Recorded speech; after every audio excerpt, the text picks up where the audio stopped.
Hit 96.7 FM special ന്യൂസുമായി ഷാബു.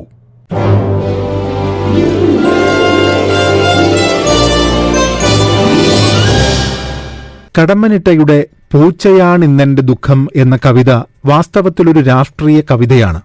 എന്നാൽ ഒറ്റനോട്ടത്തിൽ ഒരു പൂച്ചയെ ചൊല്ലിയുള്ള പരിഭവം പറച്ചിലായി തോന്നാം.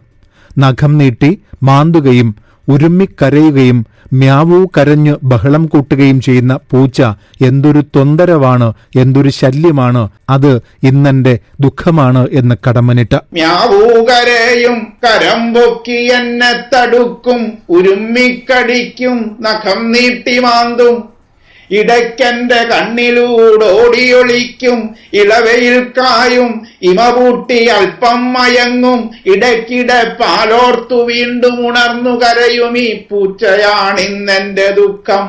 കടമ്മനിട്ടയുടെ കാലമല്ലിത്. ഇത് കൃത്രിമ ബുദ്ധിയുടെ കാലമാണ്. ബുദ്ധി കൂടിയവർക്ക് പോലും തിരിച്ചറിയാൻ കഴിയാത്ത വിധം കൃത്രിമ ബുദ്ധി ഉപയോഗിച്ചുള്ള വീഡിയോകൾ സൃഷ്ടിക്കപ്പെടുന്ന കാലം. ഈ കാലത്തിലും ഒരു പൂച്ച ദുഃഖമായി മാറിയിരിക്കുകയാണ്. അതാണ് കേരള പോലീസ് നൽകുന്ന മുന്നറിയിപ്പ്. പൂച്ചയുണ്ട്, സൂക്ഷിക്കുക എന്ന്. ഇതൊരു പൂച്ച സേറാണ്. ഇന്നത്തെ ഡിജിറ്റൽ ലോകത്ത് ആർട്ടിഫിഷ്യൽ ഇന്റലിജൻസ് ഉപയോഗിച്ച് അനേകം അനിമേഷൻ കഥാപാത്രങ്ങളും വീഡിയോകളും ഉണ്ടാക്കുന്നു. കുട്ടികൾ വിനോദത്തിനും പഠനത്തിനും ഇവ ഉപയോഗിക്കുന്നു. എന്നാൽ ഇപ്പോൾ സമൂഹമാധ്യമങ്ങളിൽ വൈറലായ ഓറഞ്ച് പൂച്ചയുടെ വീഡിയോ അങ്ങനെയല്ല. ക്രൂരതയും അക്രമ സ്വഭാവവുമാണ് ഓറഞ്ച് പൂച്ചയുടെ മുഖമുദ്ര.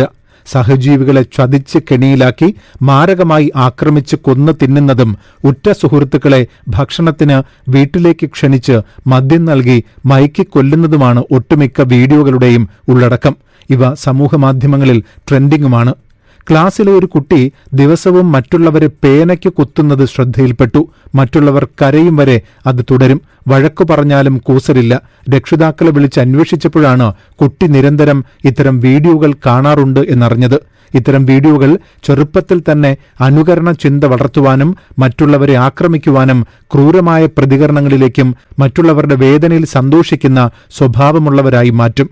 കുട്ടികൾ എന്തു കാണുന്നു എന്ന് മാതാപിതാക്കൾ ശ്രദ്ധിക്കുകയും ആപ്പുകളിൽ പാരന്റൽ കൺട്രോൾ ഫീച്ചർ ഇടുകയും കുട്ടികളിലെ പെരുമാറ്റത്തിലെ ചെറിയ മാറ്റങ്ങൾ പോലും രക്ഷിതാക്കൾ അധ്യാപകരെ അറിയിക്കുകയും വേണം. ആവശ്യമെങ്കിൽ പോലീസിന്റെ ഡിജിറ്റൽ ഡി അഡിക്ഷൻ സെന്ററിൽ ബന്ധപ്പെടുകയും ചെയ്യണം എന്നാണ് പോലീസിന്റെ മുന്നറിയിപ്പ്. ഇൻസ്റ്റഗ്രാമിലെ ട്രെൻഡിംഗ് കോണ്ടന്റുകളിൽ ഒന്നാണ് ഈ ഓറഞ്ച് പൂച്ച. ആർട്ടിഫിഷ്യൽ ഇന്റലിജൻസ് കൊണ്ട് നിർമ്മിച്ച ഈ പൂച്ച സർ നായകനായ അനവധി ചെറു വീഡിയോകൾ ഇൻസ്റ്റയിൽ കറങ്ങി നടക്കുന്നുണ്ട്. വീട്ടിലേക്ക് വിളിച്ചു വരുത്തുന്നവരെ ഭക്ഷണത്തിലോ മദ്യത്തിലോ മയക്കുമരുന്ന് കലർത്തി കൊന്ന് ഭക്ഷണമാക്കും. അല്ലെങ്കിൽ അവയുടെ തുകൽ കൊണ്ട് ഉടുപ്പ് തുന്നുന്നതും ഒക്കെയാണ് മിക്ക വീഡിയോകളിലെയും വിഷയം. മീനും ഇറച്ചിയും മോഷ്ടിച്ചു കൊണ്ടുപോയി പാകം ചെയ്യുന്നതും സ്ഥിരം കോണ്ടന്റാണ്. ഇത്തരം വീഡിയോകൾക്ക് മില്യൺ കണക്കിന് വ്യൂസ്. ഇഷ്ടം പോലെയാണ് പൂച്ചയുടെ ആരാധകർ. ഇത്തരം വീഡിയോകൾ നിർമ്മിക്കാനാകുന്ന ആപ്പുകളും ഇപ്പോൾ സജീവമാണ്. എന്തുതന്നെ ആയാലും ഈ വീഡിയോകൾ കുട്ടികൾക്ക് മോശമായ മാതൃകയാണ് പകർന്നു നൽകുന്നത് എന്നാണ് കേരള പോലീസ് മുന്നറിയിപ്പ് നൽകുന്നത്.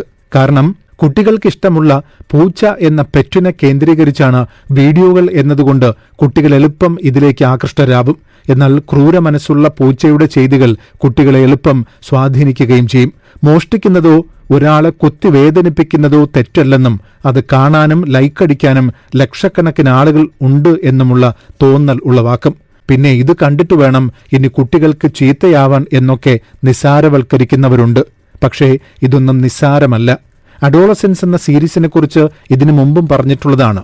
സോഷ്യൽ മീഡിയ കോണ്ടന്റുകൾ കുട്ടികളുടെ മനസ്സിനെ സ്വാധീനിക്കുന്നത് എങ്ങനെയെന്ന് ആ സീരീസിലടക്കം വ്യക്തമായി പ്രതിപാദിക്കുന്നുണ്ട്. കുട്ടികളുടെ മസ്തിഷ്കം ചുറ്റുപാടിൽ നിന്നും ഒരുപാട് കാര്യങ്ങൾ സ്വാംശീകരിക്കും. 3 വയസ്സിന് ശേഷമാണ് ജീവിതാനുഭവങ്ങൾ തലച്ചോറിൽ ശേഖരിച്ചു വയ്ക്കാനുള്ള വിഷ്വൽ മെമ്മറി എന്ന കഴിവ് തലച്ചോർ വികസിപ്പിക്കുന്നത്. ഈ പ്രായം മുതൽ ക്രിട്ടിക്കൽ തിങ്കിംഗ് വികസിക്കുന്ന 12 വയസ്സുവരെയുള്ള കാലഘട്ടമാണ് ഒരു കുട്ടിയുടെ ജീവിതത്തിലെ ഏറ്റവും പ്രധാനം.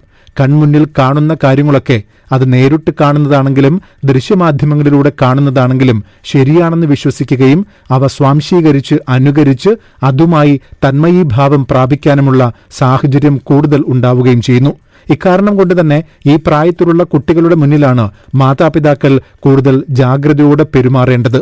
ഈ പ്രായത്തിലുള്ള കുട്ടികൾ മൊബൈൽ ഫോൺ ഉപയോഗിക്കുമ്പോൾ ഉണ്ടാകുന്ന അപകട സാധ്യതകളും മാതാപിതാക്കൾ വ്യക്തമായി മനസ്സിലാക്കണം. ഡിജിറ്റൽ ലോകത്തിലേക്ക് ഇവരെ തളച്ചിടാതെ പുറത്തു പോകാനും ആളുകളുമായി നേരിട്ട് കണ്ട് ആശയവിനിമയം നടത്താനും ജീവിതാനുഭവങ്ങളിലൂടെ പാഠങ്ങൾ പഠിക്കാനുമുള്ള സാഹചര്യം ഒരുക്കി കൊടുക്കണം എന്നുമൊക്കെ എപ്പോഴും പറയുന്നതാണ്. കൺമുന്നിൽ കാണുന്ന കാര്യങ്ങളുടെ ശരിതെറ്റുകൾ വിവേചിച്ചറിയാൻ മനുഷ്യനെ സഹായിക്കുന്ന ജീവിത നിപുണതയാണ് ക്രിട്ടിക്കൽ തിങ്കിങ്. 12 വയസ്സോടെയാണ് ഈ കഴിവ് മനുഷ്യരിൽ വികസിച്ചു തുടങ്ങുന്നത്. 12 വയസ്സിന് ശേഷം ഈ പറഞ്ഞ തരത്തിലുള്ള ദൃശ്യങ്ങൾ ആദ്യമായി കാണുന്ന കുട്ടികൾ ഒരുപക്ഷെ അതിന്റെ ഗുണദോഷങ്ങളൊക്കെ വിലയിരുത്തി മനസ്സിലത് ആസ്വദിച്ചേക്കുമെങ്കിലും പുറത്ത് പ്രവർത്തിക്കാനുള്ള സാധ്യത താരതമ്യേന വളരെ കുറവാണ്. എന്നാൽ 12 വയസ്സിന് മുമ്പ് തന്നെ ഇത്തരം ദൃശ്യങ്ങൾ കാണാനും അറിയാനും അവസരം കിട്ടുന്ന കുട്ടികൾ അത് മനസ്സിലേക്കെടുക്കും. അതിന്റെ അടിസ്ഥാനത്തിൽ പ്രവർത്തിക്കാനുള്ള സാധ്യത വളരെ കൂടും. ലഹരി ഉപയോഗവും അക്രമ സ്വഭാവവും അപകടകരമായ ലൈംഗിക പരീക്ഷണങ്ങളുമൊക്കെ ഇന്നത്തെ തലമുറയിൽ കണ്ടുവരാനുള്ള പ്രധാന കാരണം ഈ സാമൂഹിക സ്വാധീനമാണ് എന്ന് സൈക്യാട്രിസ്റ്റുകൾ പലവട്ടം പറഞ്ഞിട്ടുണ്ട്.